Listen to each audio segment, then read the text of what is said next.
بسم اللہ الرحمن الرحیم الحمد للہ رب العالمین والصلاة والسلام علی رسولہ الکریم وعلی آلہ واصحابہ اجمعین، اما بعد۔ جیسے کہ ذوالحجہ کا مہینہ شروع ہو چکا ہے، تو ذوالحجہ کے مہینے ہمارے مبارک مہینوں میں سے ایک مہینہ ہے۔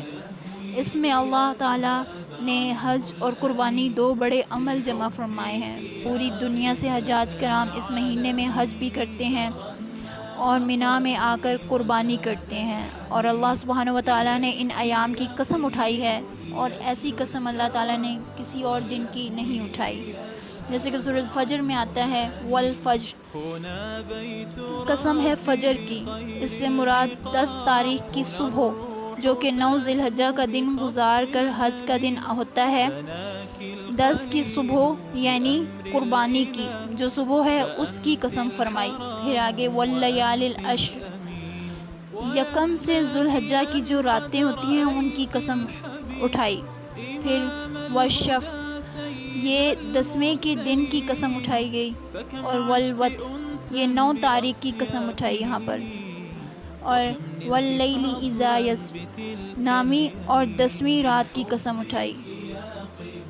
اللہ سبحانہ و تعالیٰ کے نبی کا فرمان ہے کہ ان 10 دنوں میں اللہ تعالیٰ کو جتنی عبادات پسند ہیں وہ کسی اور دن کی اتنی عبادات کی پسند نہیں ہے۔ اس میں کوئی شک نہیں کہ ان 10 دنوں میں سب سے بڑی عبادات حج ہے، جس کو اللہ سبحانہ و تعالیٰ نصیب فرمائے اور جس کے مقدر میں فرمائے۔ حج یہ ان دونوں کی سب سے بڑی عبادات میں سے ہے۔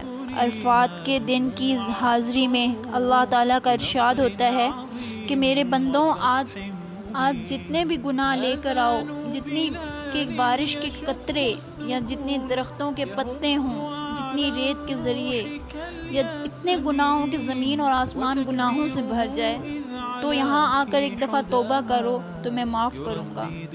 عرفات کے دن جتنا شیطان ذلیل ہوتا ہے اتنا کسی اور دن ذلیل نہیں ہوتا۔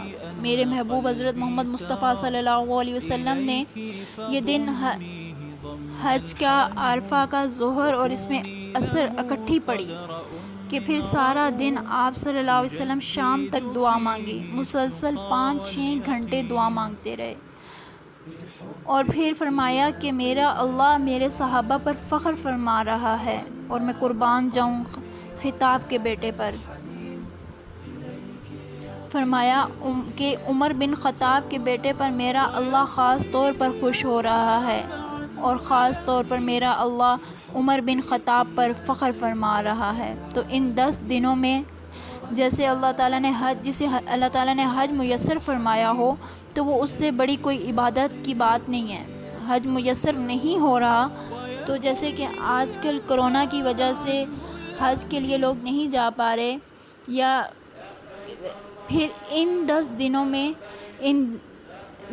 9 ذی الحجہ کا روزہ رکھنا، یا ان 10 دنوں میں روزہ رکھنا، اور اس میں نوافل کی کثرت، صدقے کی کثرت اور قربانی، یہ سارے اعمال ان 10 دنوں میں انتہائی محبوب ہیں۔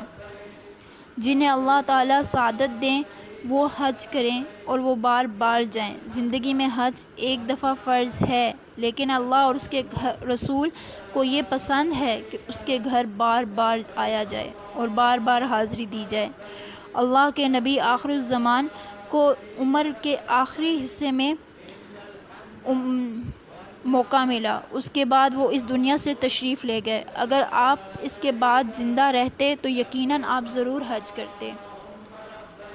نبوت کے اعلان سے پہلے بھی آپ صلی اللہ علیہ وسلم حج فرماتے رہے، اور آپ صلی اللہ علیہ وسلم نے اپنی زندگی میں 4 عمرے فرمائے۔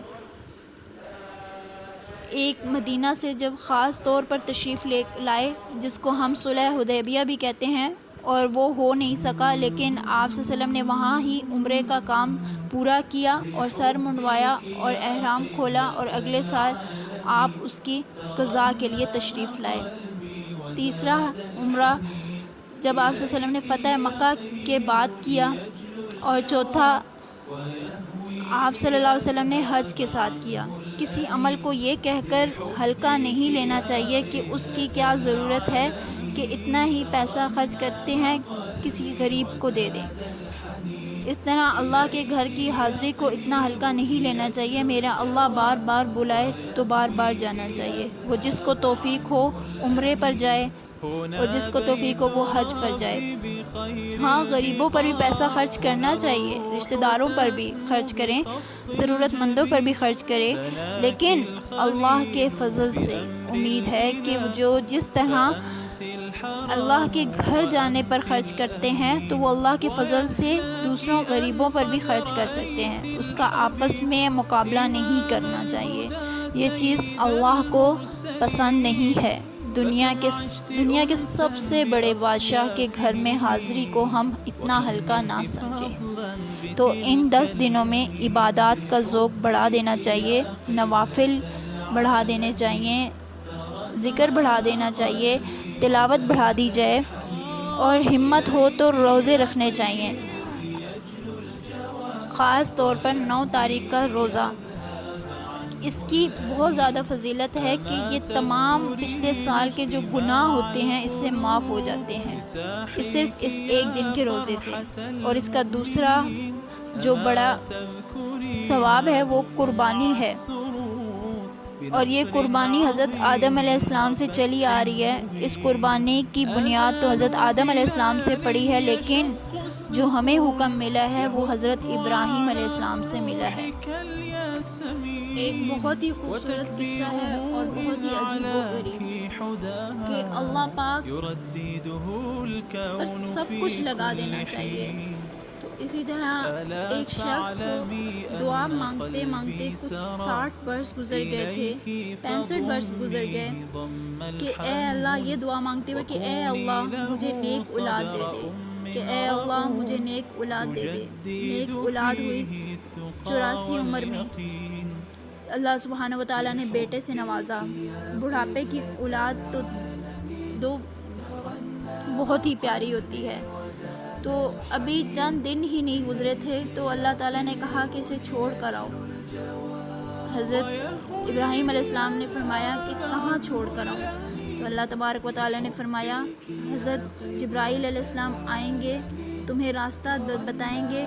تو حضرت جبرائیل علیہ السلام آئے انسانی شکل و صورت میں، اور یہ کوئی براق کی طرح سفر نہیں تھا کہ 1 منٹ میں طے پا جاتا، بلکہ اونٹنی پر آئے تھے حضرت جبرائیل علیہ السلام انسانی شکل میں، اور اسی طرح حضرت ابراہیم علیہ السلام دوسری اونٹنی پر سوار ہوئے اپنے بچے اور بیگم کو لے کر، اور ان کو فلسطین سے چلے، اور چلتے چلتے جب مکہ کے کالے پہاڑوں پر آ گئے جہاں کچھ بھی نہیں تھا، نہ پانی، نہ سایہ، نہ کچھ اور، تو کہا کہ یہاں چھوڑ دو۔